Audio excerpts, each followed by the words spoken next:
Questo video è sponsorizzato da Card Raider. Clicca sul link che troverai nel testo di questo video e avrai diritto a un bonus di benvenuto di 2 euro spendibile sul loro marketplace.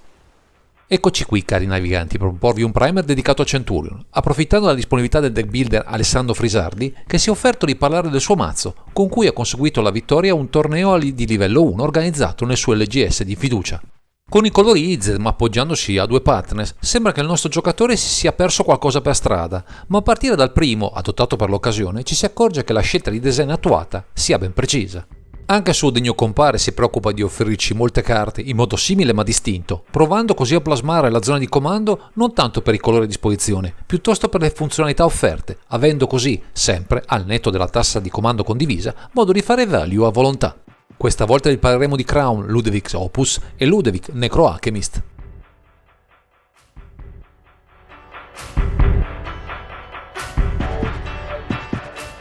Se in apparenza i 2 pattern scelti per l'occasione non appaiono molto diversi tra loro, in realtà offrono piccole ma significative sfumature che ci porteranno a un utilizzo alternativo di uno o dell'altra leggendaria in base all'avversario da affrontare, ma andiamo con ordine descrivendo le loro rispettive caratteristiche. Iniziamo da Crown Ludevic Opus, che con 5 mana, 3 generici, 1 blu, 1 rosso abbiamo un orrore zombie con forza 4 e costituzione 4, volare, rapidità e con 2 abilità, di cui una pattern necessaria per affiancando a Ludevic nella zona di comando. Nella prima abilità c'è: ogni qualvolta un avversario lancia la sua seconda magia in ogni turno, pesca una carta. Passiamo ora a Ludevic Necro Alchemist, che con 3 mana, 1 generico, 1 blu, 1 rosso abbiamo un mago umano con forza 1 e costituzione 4 e con 2 abilità, di cui una pattern necessaria per affiancarlo a Crown nella zona di comando. La sua prima abilità recita: all'inizio della sottofase finale di ogni giocatore, quel giocatore può pescare una carta se un giocatore diverso da te ha perso punti vita in questo turno. Se i 2 comandanti puntano in maniera differente a fornirci carte aggiuntive, i modi con cui ottenerlo, oltre al momento in cui attivarne gli effetti, fanno la vera grande differenza nel loro impiego. Il primo ha statistiche maggiori e alcune keyword che lo rendono un bittante funzionale, ma ha un'abilità che lavora meglio verso archetipi che giocano in modo aggressivo, con una curva mana ridotta, mentre il secondo si attiva con i danni, magari inferti dalle nostre creature migliori. Quindi 2 scelte, questi Crown Ludevic Opus e Ludevic Necro Alchemist, capaci di mettere il vantaggio carta al primo posto, in un color pie che saprà adattarsi al meglio a uno stile di gioco mutevole, in grado di plasmarsi in base all'avversario e alle evoluzioni del meta di questo formato.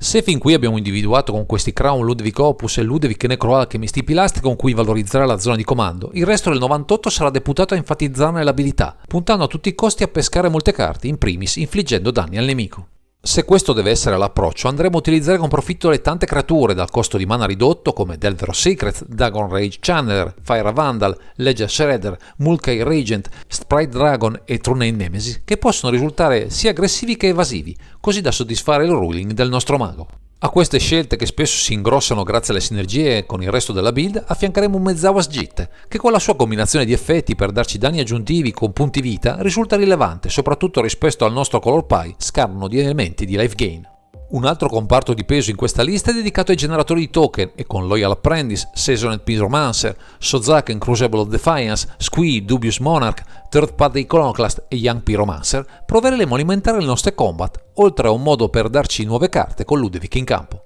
Anche con delle terre animabili, Blinkmon Nexus, Den of the Burbeer e Hall of the Storm Giants, avremo modo, anche a vuoto, di continuare nella nostra azione aggressiva, continuando a infliggere danni al nemico, strizzando l'occhio anche al value. Con l'apporto del rosso e di alcune magie del calibro di Chain Lighting, Lighting Bolt e Price of Progress, insistiamo su questo piano, che in un formato a 25 punti vita iniziali può anche darci modo di vincere nelle giuste condizioni. E non avendo visto il color pie a disposizione molti effetti di ramp, ci accontentiamo, si fa per dire, di 2 staple da grande potenziale, Hullbreacher e Ragavan Nimble Pilferer, certi di trarre beneficio dal loro ingresso in campo, abusando delle loro abilità sempre molto rilevanti. Parlando di staple, non ci faremo mancare anche Snapcaster Mage e Verdilion Click, 2 grandi classici che sono anche validi per supportare il pieno danni e value offerto da Ludevic, visto che le loro caratteristiche come creature possono risultare inaspettate e rilevanti. Per rendere imprevedibile la nostra azione, magari copiando qualche pezzo non leggendario utile, Fable of the Mirror Breaker è una gradevole aggiunta, in modo da proporre sin da subito un nuovo pezzo che può dare fastidio mantenendo la pressione in campo. Come ulteriore trick per le nostre combat, ma anche per fare card selection, utilizziamo The Royal Chance, un viandante che non vede molto gioco, ma che qui può fare molto, senza avere un costo di lancio esagerato.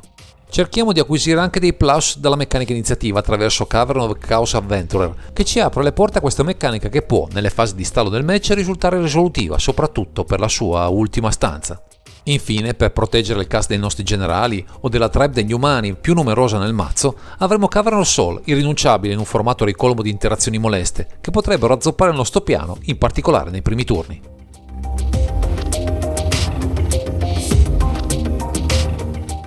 Se fin qui abbiamo visto come valorizzare al massimo Ludevic Necroalchemist più che Crown Ludevic Opus, i colori a disposizione sono più propensi a enfatizzare i plus dell'orrore, con un comparto di interazioni di prim'ordine utile a contrastare il gioco del nemico.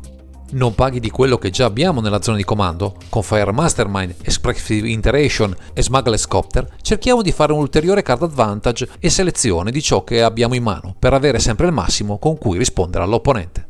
Anche con i migliori cantrip del formato tra Brainstorm, Gitaxian Probe, Ponder e Preordain ci assicureremo di avere sempre il meglio, soprattutto nei primi turni, quando dobbiamo spingere sull'acceleratore con le nostre creature dai costi di lancio ridotti all'osso. Altra tipologia di effetti tipica dei nostri colori sono gli effetti di bounce, che avremo a disposizione grazie a Brother Borrower, Spectral Adversary, Subately, Snap e un Substantiate, con l'apporto di una terra Otawara Sorin City ormai diventata irrinunciabile nelle mana base di tutto il formato. E se il blu ci offre effetti per rimbalzare, il rosso ci dona delle rimozioni, con Bone Crusher Giant, Fury, Flame Slash, Magnetic Sinkhole, Shatter Skull Smashing e Uniholy Heart, che ci possono aiutare a tenere il board vuoto per dare spazio ai nostri abitanti affamati. Il comparto più corposo è di certo quello dei counter, con 15 di loro tra Force Spike, Lost Focus e Wash Away, con Stifle e Tail Sand specifici per l'abilità del nemico, che ci possono mettere in croce se non sono intercettate al momento giusto. Per una maggiore flessibilità nell'azione adotteremo alcune carte modali, Fiery Confluence, Fire and Ice e Prismari Command, che ci possono sostenere sia nella fase offensiva sia in quella di controllo del match, a seconda dell'avversario da affrontare. Infine, vista la nostra mana base a due colori, di cui uno rosso, introduciamo qualche elemento per sballare le fonti di mana del nemico, con Blood Moon, Magus of the Moon, coadiuvati da Wasteland, che può bersagliare qualche terra ostica che potrebbe ridurre la nostra capacità di reazione.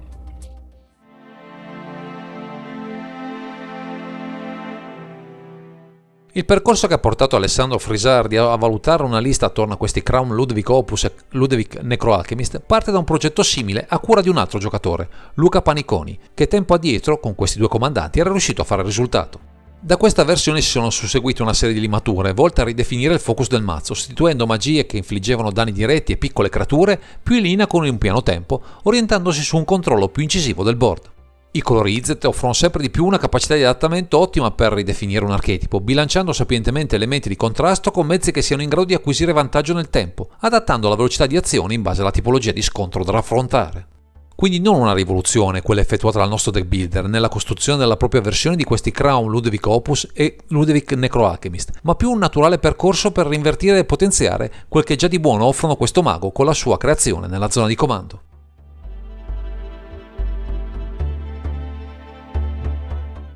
Con quanto di buono promettono questi Crown Ludevic Opus e Ludevic Necroalchemist per Alessandro Frisardi, non è difficile immaginare un modo per utilizzare con profitto questi generali, che offrono solo in apparenza un gameplay simile, incentrato a fare sempre molto value.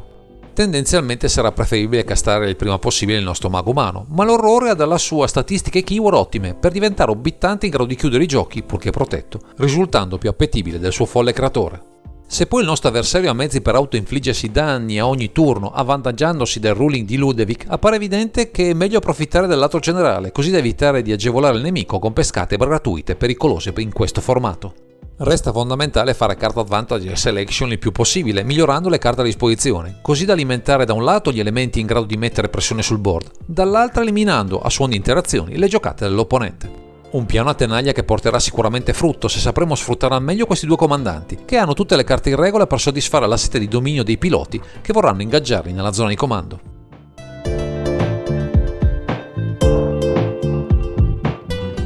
Grazie ai consigli del nostro deck builder proviamo ora a comprendere come questa lista basata su Crown Ludevic Opus e Ludevic Necroalchemist si posiziona nel Meta Centurion rispetto ai diversi archetipi che al momento bazzicano tra i tavoli da gioco. Verso il control deck riusciamo ad essere in vantaggio, visto il mix di minacce e interazioni che siamo in grado di sfoderare anche in fretta, unito ai pali della mana base, che possono frenare gli archetipi con più colori, colpendoli su uno degli aspetti vitali di questo tipo di archetipi. Verso il tempo deck siamo in sostanziale equilibrio, dove la velocità nel poggiare le minacce unita a mani in grado di replicare a quelle del nemico risulterà fondamentale per l'esito della partita, visto che abbiamo un comportamento simile in diversi frangenti. Di fronte a un mazzo come Magda Brother Outlaw siamo in difficoltà soprattutto se riesce ad anellare un piano agro veloce a qualche pezzo chiave recuperato dalla combinazione di effetti offerti da questo generale, ostico da affrontare. Anche la combinazione di Bruce Starr, Boris Elder e Thrasios Triton Hero offre un mix esplosivo che faremo fatica a tenere a bada, vista la capacità di proporre sia minacce a terra sia effetti combo, che non sempre saremo in grado di gestire a dovere.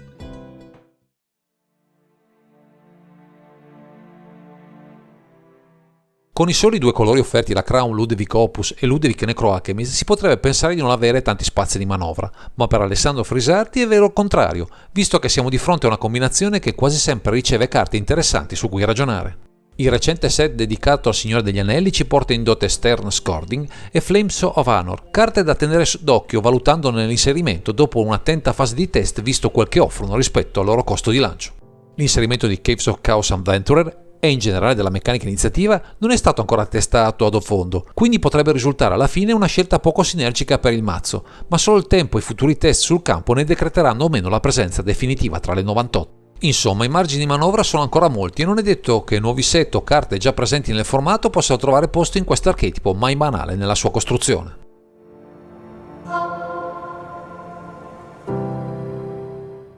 Eccoci arrivati alla conclusione di questa analisi. Ringraziamo Alessandro Frisardi che ci ha permesso di parlare di questa combinazione di patterns che avevamo già esaminato singolarmente affiancati da altri generali, ma mai riuniti nella zona di comando. Se volete sfruttare al massimo tutto il potenziale colori IZ, pur avendo diverse opzioni per ottenere value, questi Crown Ludevic Opus e Ludevic Necroalchemist potrebbero fare a caso vostro, promettendovi tanti stratagemmi e sinergie restando coi piedi per terra. Per ulteriori approfondimenti o anche solo per saperne qualcosa di più su questo formato, seguite il canale su YouTube Centurion TV. Il link è presente in fondo a questo video dove troverete matchup, guida alle build e una community sempre pronta a darvi spunti e consigli.